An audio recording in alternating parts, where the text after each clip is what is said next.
انہی میں حلال اور حرام اعضاء کا مسئلہ ہے کہ جانور کی کون سی چیزیں کھانی چاہیے، کون سی نہ کھائیں، کس کو جائز کہا گیا ہے، کس کو ناجائز کہا گیا ہے، کس کو مکروہ کہا گیا ہے اور کس کو مکروہ نہیں کہا گیا، اس کو دیکھنا چاہیے۔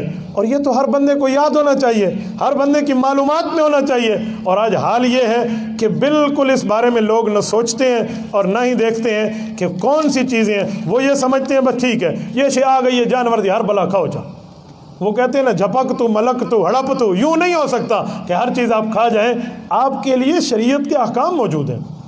مصنف عبدالرزاق کے جلد 4 کے صفحہ 409 پر، السنن الکبریٰ کے جلد 10 کے صفحہ 7 پر، باب ما یکرہ من الشاۃ کے تحت حضرت امام مجاہد رحمۃ اللہ علیہ نے روایت ذکر فرمائی ہے۔ حضرت عبداللہ بن عباس کے شاگرد خاص ہیں، امام المفسرین کے شاگرد امام المفسرین ہیں۔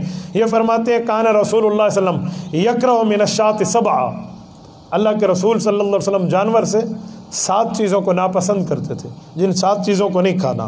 وہ 7 چیزیں کیا ہیں؟ فرمایا الدم والحیا والاثنیین والغدہ والذکر والمثانۃ والمرارہ، یہ چیزیں ہیں۔ نمبر 1 دم مسفوح، بہتا ہوا خون جو عند ذبح کے وقت نکل رہا ہوتا ہے، مکمل اندر والا خون نہیں ہے، ذبح والا۔ اس کے اوپر مسئلہ ہے کہ ذبح والا خون کپڑے پہ لگ گیا ہے تو اس کو دھو کر نماز پڑھیں گے، اور اگر بوٹیاں بنانے والا خون لگ گیا تو اس کے دھونے کی ضرورت بھی نہیں رہتی، کیونکہ وہ خون ناپاک نہیں ہے۔